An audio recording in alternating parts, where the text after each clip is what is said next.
Hi, this is Terry Sinnott from Mode Skateboards. Today we're going to learn how to do Nosewheelie Spacewalks, or some people call them hangten spacewalks.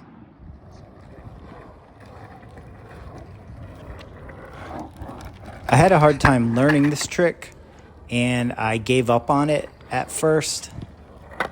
And then one day I had a breakthrough on how you actually do it.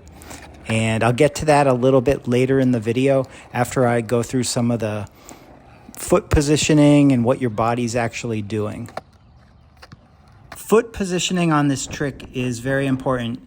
You want to have your feet evenly placed on the nose end of the board, so your feet will be side by side like this.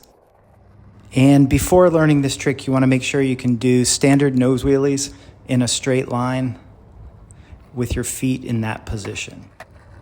Once you're comfortable with those, you're ready to give it a try.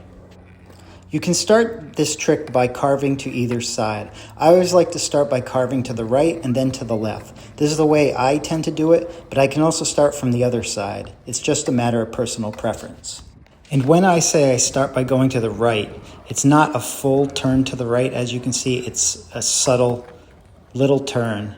It gives you the momentum to wind up to get into the first full carve, which I do on the left side.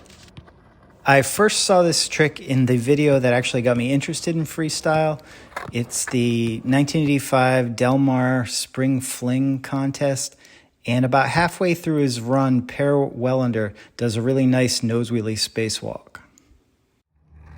One helpful tip to getting this trick is to focus on what your upper back muscles are doing. When you engage your upper right side, you'll start to pull to the left. And when you engage the upper left side, you'll start to pull to the right. It also helps to use your arms. As you swing your right arm out, you'll start to veer to the left. And as you swing your left arm out, you'll start to go back to the right.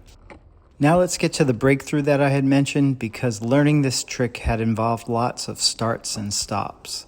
One day, while skating at my normal spot, the sun happened to be directly overhead, casting a shadow out in front of me. And as I was working on the trick, I could see my shadow and I could keep an eye on how much I was veering to the right and how much I was veering to the left. And I was able to really focus on what my shadow was doing and find that symmetry, carving back and forth, trying to stay not too far to one side and not too far to the other, so you are basically moving forward.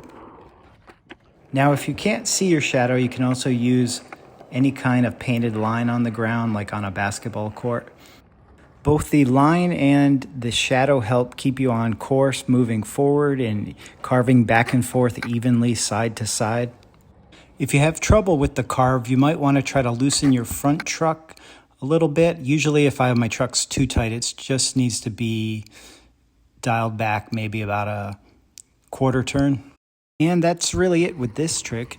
Let me know if you have any comments or questions, and I'll try to help. Thanks a lot.